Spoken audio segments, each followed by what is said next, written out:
Hello viewers, welcome to our channel where we talk about all things gaming. Today we're going to talk about one of the most beloved and brutal game series of all time, Grand Theft Auto. But more precisely, we are going to talk about the most brutal missions offered in the game. The Grand Theft Auto series has always been known for its violent gameplay and attention to detail, making it one of the most compelling games of all time. So, without further ado, let's take a look at some of the most brutal missions in the GTA series. Number 10. Deconstruction in GTA San Andreas. Carl goes into the garage to check up on his new workforce, who are working on a Remington. Suddenly, an angry Kendall comes in and explains that construction workers from the construction site next to the garage have been harassing her. Cesar attempts to confront them, but Carl tells him he will sort it, claiming he has been thinking about getting new land anyway. Carl goes to the nearby construction site in Doherty to try and deter the building company from getting on the bad side of the Johnson family. He destroys 6 huts while workers are trying to stop him. After the huts have been destroyed, the foreman appears from inside a portable toilet, witnesses the destruction, and heads back into the toilet. Carl uses a bulldozer to push the foreman's toilet into a ditch, then uses a cement mixer to fill the ditch with cement, burying the foreman alive. Number 9. Flatliner, GTA Chinatown Wars. Huang arrives at Joe's club. Joe tells Huang that his friend Uri is coming to Liberty City by plane on medical release. Joe says Uri is a con, but not for much longer, and asks Huang to bring him to his club. Joe says the plane's already landed, and Huang needs to hurry. After losing the heat, Huang arrives at Joe's club and parks the ambulance in the garage. Joe meets Uri again after a long time.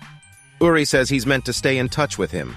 Joe says Uri owe him a pound of flesh due to his betrayal. Joe gets his dagger and cuts and separates Uri's heart from her body.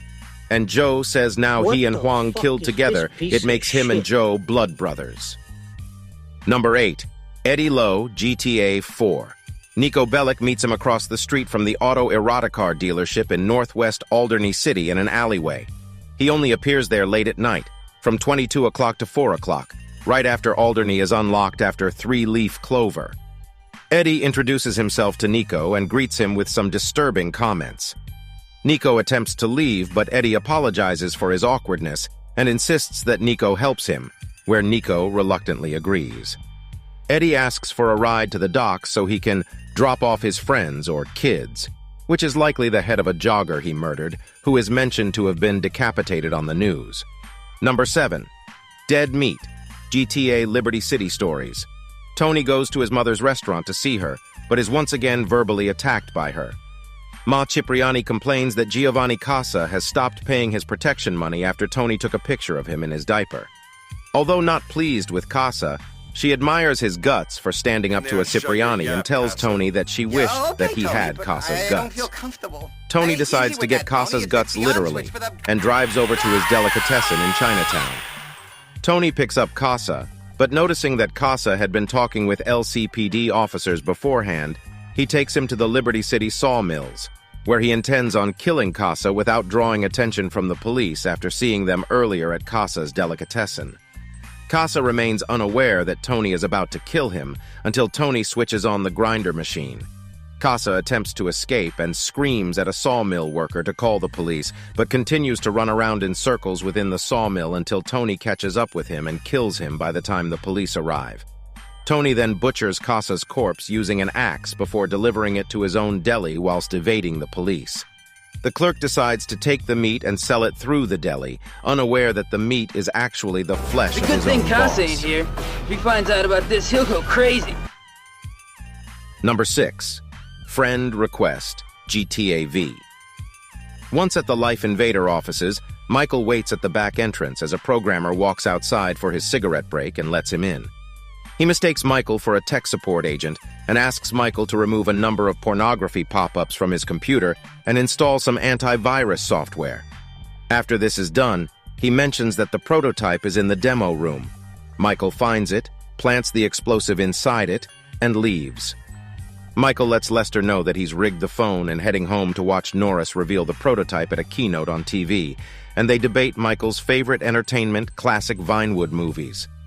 When he gets home, he kicks Tracy, who was watching Fame or Shame out of the living room, and switches over to Weasel News to watch the event broadcast live. Waiting until Norris reveals the phone, Michael dials the number.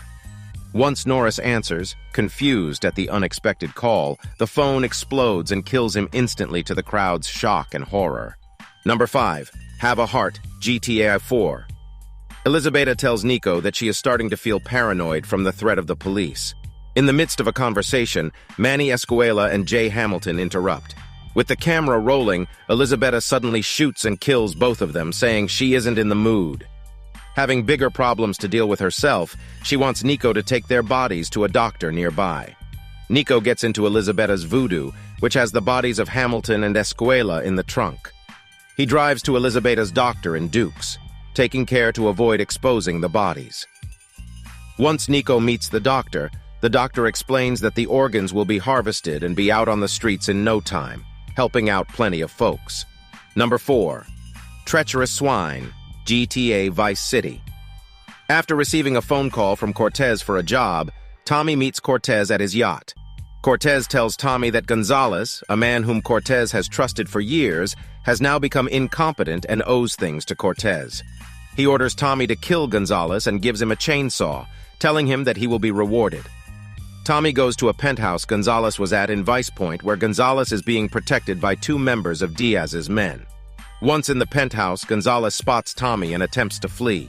Tommy quickly chases after Gonzalez and kills her with a chainsaw. Number 3. Bringing the house down. Tony returns to 8-Ball, who has all the explosives ready.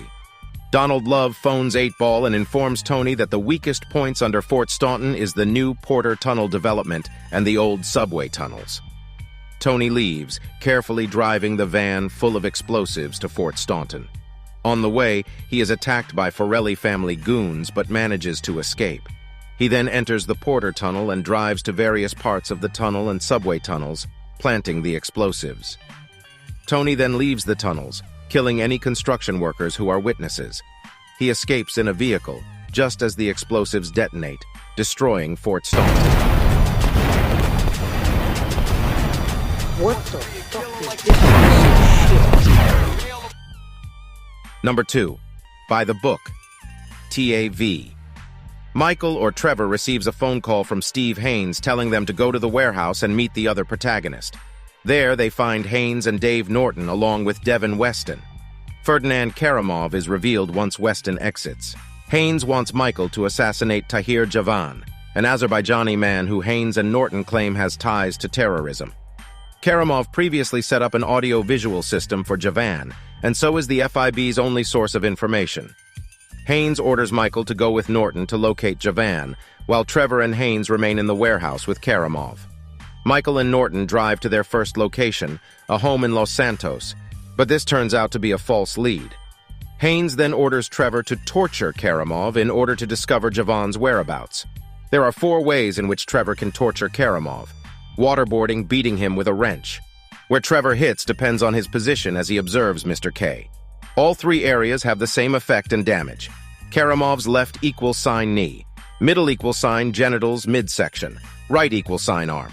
Electrical shocks from a car battery, extracting a tooth using pliers. First tooth changes speech, and each tooth after will make his speech slur slightly more. Number 1. Hot Dog Homicide, GTA 2. A major meat processing company offers to feed the Russian mafia if it supplies them with a cheap source of meat. Yurkov orders Claude Speed to steal a bus and pick up people waiting at bus stops. After enough have boarded, Yurkov orders Claude to drive the bus to the RS&L Bowes meat processing plant, wait for the passengers to be processed, then deliver them to the Kovsky Diner in a hot dog van. Due to civilian buses being absent in the PlayStation version, Claude must use a Karma bus to pick up Hare Krishna thugs instead of a city bus and pedestrians. These were some of the most memorable and brutal missions in the Grand Theft Auto series. These missions test the player's various skills from stealth and decision-making. They are iconic missions that are still fan favorites even after all these years. We hope you enjoyed our video, and if we missed any of your favorite missions, please let us know in the comments below. Thank you for watching.